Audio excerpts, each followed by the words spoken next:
समीप जाते हैं। धन्यवाद करते हैं मेरे पिता परमेश्वर, धन्यवाद करते हैं मेरे खुदा इस सुंदर दिन के लिए और सुंदर रात्रि के लिए। धन्यवाद करते हैं मेरे पिता परमेश्वर। सच में मेरे प्रभु आप जीवित और जीवित परमेश्वर हो, आप स्वर्ग में विराजमान परमेश्वर हो। स्वर्ग आपका सिंहासन, पृथ्वी आपके पैरों की चौकी है। मेरे परमेश्वर धन्यवाद करते हैं मेरे प्रभु, सच में आप हमसे प्रेम करते हैं मेरे प्रभु, तभी तो मेरे प्रभु आपने अपना इकलौता पुत्र हम सभी के लिए, मेरे लिए, मेरे पापों के लिए आपने दिया मेरे परमेश्वर। धन्यवाद करती हूँ मेरे प्रभु, यहाँ बैठे हर एक जन को आपके हाथों में देती हूँ, सभी के जीवन में आपकी महिमा को मांगती हूँ मेरे परमेश्वर। मेरे खुदा सच में शैतान युक्तियां बनाता है, लेकिन मेरे परमेश्वर आप योजनाएं बनाने वाले परमेश्वर हो मेरे प्रभु। सच में मेरे प्रभु जब तक आप ना चाहो तो आपके समीप कोई नहीं आ सकता मेरे परमेश्वर। जितने भी यहाँ बैठे हैं मेरे प्रभु, बच्चे, भाई बहनें मेरे परमेश्वर, बेटियां मेरे प्रभु, सभी को आपके बलवंत हाथों में देती हूँ मेरे परमेश्वर। सभी के जीवन में आपकी महिमा को मांगती हूँ। धन्यवाद के साथ प्रार्थना विनती यीशु मसीह के नाम में मांगती हूँ, सुने और ग्रहण करें, आमीन। सभी को जय मसीह की। आप सभी का स्वागत है हमारे YouTube channel the grace of Jesus testimony of life में। आज हमारे बीच में एक ऐसे शख्स मौजूद हैं जिनके जीवन में परमेश्वर ने अद्भुत काम किया है। भजन संहिता 30:2 में जैसे लिखा है कि हे मेरे परमेश्वर यहोवा, मैंने तेरी दुहाई दी और तूने मुझे चंगा किया है।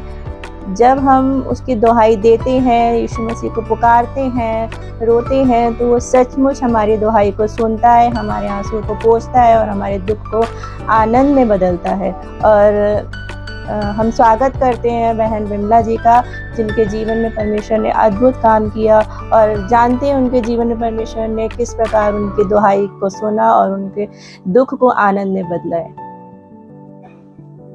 सबको जय मसीह की। मेरा नाम बिमला है और मैं नागलोई निहाल बिहार की रहने वाली हूँ और मैं न्यू लाइफ चर्च में जाती हूँ। मैं प्रभु का धन्यवाद करती हूँ कि प्रभु ने मेरे जीवन में बहुत अद्भुत काम किए। 2014 में मैं ससुराल में यहीं निहाल बिहार में नागलोई में रहती थी, तो मैं परमेश्वर का धन्यवाद करती हूँ। लेकिन उस टाइम पर मेरे पति ने मेरे साथ मारपीट की और मुझे घर से निकाल दिया। फिर मैं यहाँ से जाकर सरिता बिहार में रहने लगी। वहाँ पर जाकर मैंने अपने 2 बच्चों को ही अपने साथ लिया, वहीं पर ही रहकर रहने लगी। फिर 2015 में मैं बीमार हुई और मतलब कमाने के लिए भी सिर्फ मैं ही थी घर के अंदर, और मैं वहाँ अकेली थी। ना तो घर में कोई राशन था, ना कुछ था, ना कोई हेल्प करने वाला था। मेरे 2 बच्चे, ऊपर से मेरी बहन भी थी मेरे साथ में। तो मतलब सामने चर्च लगता था और लेकिन मैं चर्च में नहीं जाती थी, क्योंकि मुझे लग रहा था कि वहाँ पर धर्म बदलते हैं और कुछ भी समझ लो। लेकिन परमेश्वर का धन्यवाद करती हूँ कि वहाँ पर चर्च में पार्टी चल रही थी और हमारे घर में खाने को नहीं था। मैंने अपने बेटे को वहाँ पर जो पास्टर होते हैं उनके पास भेजा। मैंने बोला मेरे यहाँ से खाना लेके आ और बोल दे कि हमारे घर में कुछ खाने के लिए नहीं है। तो मेरा बड़ा बेटा वहाँ पे चर्च में गया, उन पास्टर जी से उसने बोला कि पास्टर जी आज हमारे घर में खाना नहीं बना है और हम भूखे हैं। तो पास्टर जी ने बोला कि ठीक है बेटा, ये प्रसाद नहीं है, ये सिर्फ परमेश्वर के भवन का ही खाना है, ठीक है। अपने दिमाग में ये मत रखना कि ये प्रसाद है। उन्होंने हमें 4 रोटी और सब्जी दी, और ये समझ लो प्रभु का धन्यवाद करते कि हम 4 जने ही थे, मेरे 2 बेटे, मैं और मेरी दीदी। और हमने वो 4 रोटी खाई और प्रभु का धन्यवाद किया। ऊपर फिर मतलब जैसे परमेश्वर ने जैसे वो 4 रोटी हमारे लिए भेजी थी हमारे घर में एंट्री के लिए। और थोड़े दिन बाद ही वहीं चर्च बंद था और एक लड़की बाहर खड़ी हुई थी, उसका नाम सुजाता था। वो लड़की खड़ी है, मेरे बड़े बेटे ने कहा कि मम्मी एक दीदी बाहर खड़े हैं वो चर्च के लिए। तो मैंने उसको बोला मैं ठीक है दीदी को अंदर बुला ला। तो वो जैसे आई ना, तो उन्होंने फिर वो प्रार्थना करती रही, प्रभु के बारे में बताती रही, मैं सुनती रही। फिर उन्होंने बोला कि ठीक है तुम मेरे साथ चला करो और प्रार्थना वगैरह में। तो मैंने ठीक है। अब वही बात है, जब कोई बोलता है कहीं अच्छे के लिए बोलता है तो मैं उसके साथ जाने लगी। लेकिन जब मैं चर्च जा रही थी ना, तो मैंने बस परमेश्वर से यही प्रार्थना करी, मेरे प्रभु मैं यहाँ पर आई हूँ और मैं बस यही है कि मैं यहाँ पर जब रह रही हूँ सरिता बिहार अकेली 2 बच्चों के साथ, मेरा बड़ा बेटा 10 साल का था और छोटा बेटा 8 साल का। तो मैं प्रभु का धन्यवाद करती हूँ। मैं प्रार्थना में जाने लगी धीरे धीरे और मैंने प्रार्थना करी, प्रभु मेरे ससुराल से मुझे कोई लेने आए, क्योंकि यहाँ पर अकेले नहीं रह जाता। फिर परमेश्वर का धन्यवाद, थोड़े दिन बाद मेरे ससुर मुझे लेने आए और मैं ससुर के साथ में वापिस यहाँ मुझे वो न्यालवार में नागलोई में लेकर आए। मेरे पति जो थे वो बीमार थे। 2016 में उन्होंने मुझे बोला मई में कि बेटा वापिस चलो, क्योंकि इसके पापा बीमार हैं और तुम ही देखभाल करोगे। तो उसी टाइम पर मैंने अपने पास्टर जी से बोला, पास्टर जी मुझे बपतिस्मा दे दो, क्योंकि जब मैंने विश्वास कर लिया कि हाँ, जब मेरे ससुर मुझे लेने आए हैं तो मैंने विश्वास किया कि सच में प्रभु है जो मेरी सुनता है। तो मैंने विश्वास करके पास्टर जी से बोला कि पास्टर जी मुझे बपतिस्मा दो, ताकि मैं जब यहाँ से जाऊं सरिता बिहार छोड़ के, तो मैं और किसी के आगे ना अब गर्दन नहीं झुका सकती।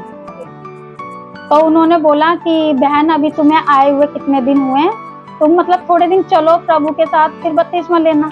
तो मैंने उनसे कहा नहीं पास्टर जी, मैं यहाँ से जा रही हूँ और मैं अपने ऊपर ये मोहर लगवा के जाना चाहती कि मैं परमेश्वर की हूँ। तो मैं वहाँ से, उन्होंने मुझे बपतिस्मा दिया। फिर मैं वहाँ से 2016 और मई में यहाँ आकर रहने लगी नागलोई में अपने पति के साथ। मैंने अपने पति को भी बताया परमेश्वर का नाम, उन्होंने भी विश्वास किया और लास्ट में उन्होंने भी घुटने टेके। लेकिन प्रभु का धन्यवाद है कि नागलोई में मुझे कोई चर्च नहीं मिला था, फिर भी मैं प्रार्थना कर रही थी कि प्रभु जब आपने मतलब मुझे चुना है तो मुझे कोई एक ऐसे जगह दो जहाँ पर मैं आपकी स्तुति आराधना करूँ। तो मैं एक दिन रिक्शे में आ रही थी और परमेश्वर का धन्यवाद है कि रिक्शे से जब मैं उतरी तो मैंने उसको बोला, रिक्शे वाले भैया को, कि भैया प्रभु आपको आशीष दें। तो उन भैया ने छोड़ते ही मुझे बोला कि बहन आप मसीह हो। उस टाइम पर मुझे खैर पता नहीं था कि मसीह किसको बोलते हैं। मैंने उनको गर्दन मिला के बोला हाँ मैं मसीह हूँ।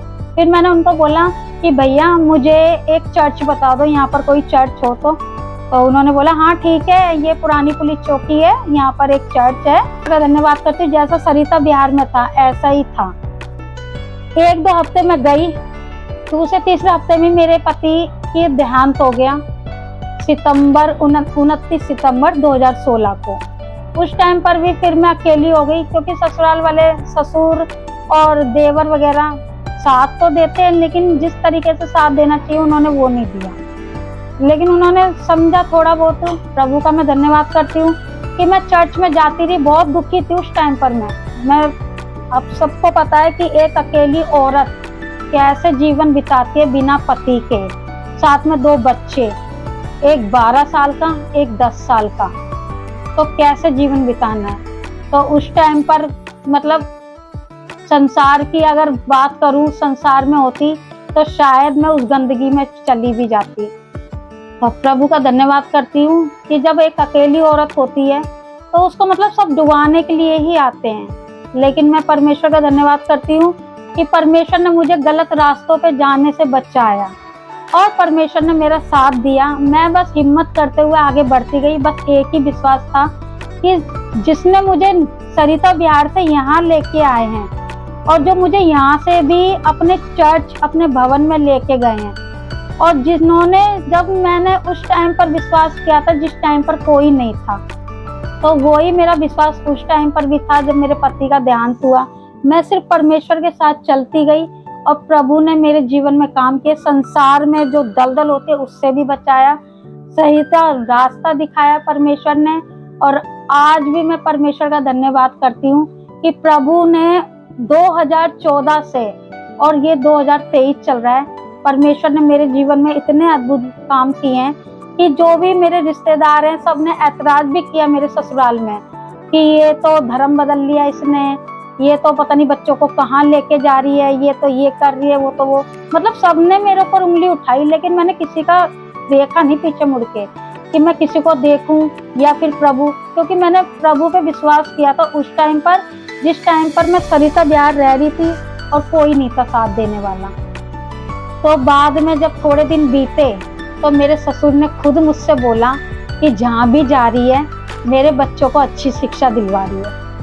मैं प्रभु का धन्यवाद करती हूँ कि परमेश्वर ने मुझे भी संभाला और मेरे दोनों बच्चों को भी संभाला, कि संसार में नहीं जाने दिया और परमेश्वर ने अपने सीधा मार्ग दिखाया और आज हम परमेश्वर के साथ चल रहे हैं।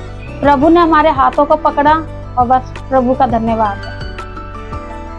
Hallelujah, hallelujah. परमेश्वर का धन्यवाद करते हैं कि परमेश्वर ने विमला बहन के परिवार को संभाला, उनको संभाला, और परमेश्वर का धन्यवाद है कि आज वो अपने बच्चों को इतने अच्छे से संभाल पाई। एक विधवा होकर परमेश्वर के रास्ते में अपने बच्चों को चलाया, संसार की सड़ाहट से बचाया। सचमुच महान परमेश्वर है। इन्होंने परमेश्वर को दुहाई दी और परमेश्वर ने इनकी दुहाई को सुना, इनको संभाला, इनके परिवार को संभाला, इनके बच्चों को संभाला। सचमुच महान परमेश्वर है और परमेश्वर के राज्य में इनके बच्चे काम कर रहे हैं, वर्शिप करते हैं, और आज इनका परिवार और लोगों के लिए आशीष का कारण बना हुआ है। सचमुच महान परमेश्वर है। परमेश्वर का धन्यवाद करते हैं। आमीन। और आप सभी का धन्यवाद करते हैं कि आप हमारे चैनल को इतना पसंद कर रहे हैं, इतना प्यार दे रहे हैं, और ज़्यादा से ज़्यादा लाइक करें, सब्सक्राइब करें और ज़्यादा से ज़्यादा शेयर करें, ताकि हम और भी अद्भुत गवाहियाँ आपके सामने प्रस्तुत करते रहें। आप सभी को जय मसीह।